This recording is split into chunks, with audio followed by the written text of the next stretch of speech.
Okay, it's just started to rain a little bit, but I hope I can go and rototill these beds before it gets too muddy. All right, so here we are. The boys did a really nice job spreading all this stuff around. So now all I have to do is just till it back into the beds. I don't suspect it'll take me very long.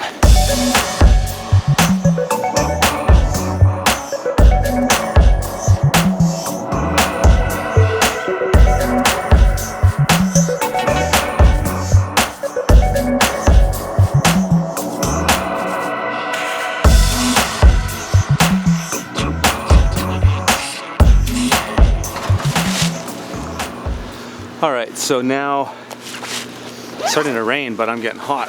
It's raining a bit more actually. Not enough to make it muddy though, which is good. So I'm going to take my landscape rake and rake some of the debris that's in the walkways into the beds, because there's just, you know, when they dumped the stuff down, it just kind of got all over the place. So there's no point of us having organic matter in our walkways. We need it in our beds. So I'm just gonna concentrate it in there a bit more.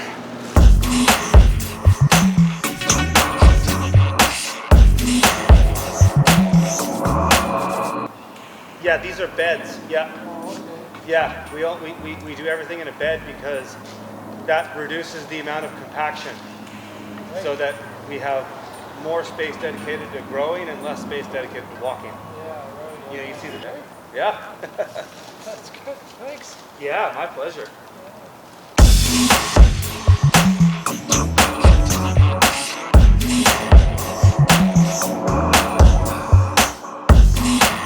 All right, well, I've got those walkways raked up, so I've essentially created myself a little bit of a hilled raised bed, but those beds will eventually work their way down. I'm not the biggest fan of a high raised bed in my climate just because it's so dry here, generally speaking. Obviously today's an exception in the last few weeks of spring, but I want generally a level bed. Beds by their nature will always be slightly raised, and that's okay.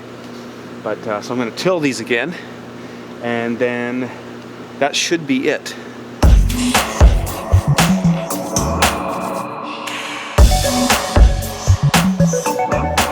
You'll notice that when I go to the end of my beds on this side, I turn around, stop the tiller about 1 meter or 3 feet from the end, and I give myself enough room so that I can turn around without running into the fence. These little nuances are really important for urban farmers because we're so limited by our physical space. Other thing that's good about it is it leaves the ends of these beds nice and clean, so that when I want to even out the beds so they're perfectly level, I just have to do it on the end that I have easy access to on the other side. Okay, another thing I want to show you guys, and that you need to pay close attention to on how you operate a machine like a BCS, is not only how I turn around, but how I'm also pulling out the PTO, changing the direction of the handlebars, and adjusting the throttle on a constant basis whenever I turn around. So watch when I come to the end of these beds how I do that.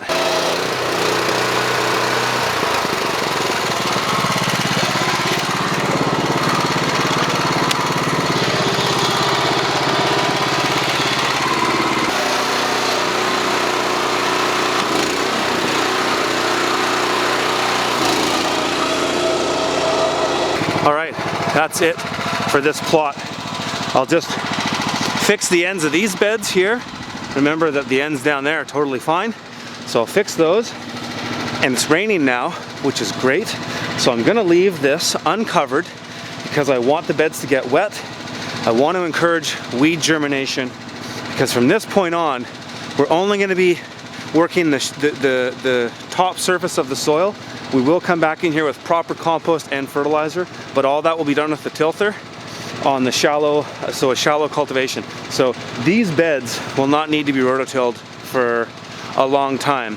That's not to say that I won't till them at some point throughout the season, but the only reason I would do that is if I wanted to just hammer out a bunch really quickly, and I was gonna do some kind of landscape fabric on top, because tilling can create new weed cycles, so I don't want to till these beds if I don't have to. We'll be able to manage everything else with hand tools from this point on. Whenever you till beds, the end, when you lift the tiller out, there's always a sort of a depression. So We just need to fix that with a rake, and then the beds are more or less level. Okay, I'm out of here. It's just starting to rain.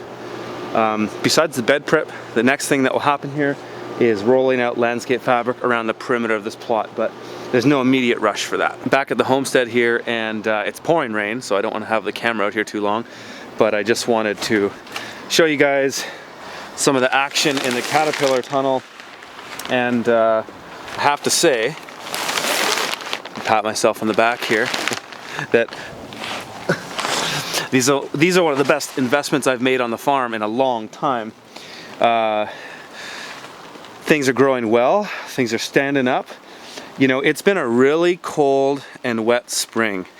Normally in the Okanagan, that's the bioregion that I live in, it's very clear, sunny, and warm by April. We almost get 2 months of summer, and then we get a month of spring in June. Normally, April and May are very dry and warm, and then we get all of our rain in June. This has been the norm for a very long time, at least as long as I've been farming. And this winter and this spring have been very different. The winters have been getting progressively colder. Springs have been more or less predictable in the last number of years. This spring has been cold and rainy. Not cold, like it's, you know, it's maybe 8 or 10 degrees Celsius right now. So it's not crazy cold, but it's not really warm. And we're just not getting the solar gain that we normally get. And these tunnels, because I'm keeping the rain off the soil, thereby keeping it warmer and giving these crops a better chance to grow, is really good. These things are going to pay for themselves very quickly. So I'm going to spend the rest of my day finishing my microgreen trials. The guys are at the other plot finishing there. I wanted to take the camera there, but it's too muddy and wet, so I didn't want to. So I'm going to finish these trials, and I'll see you guys later.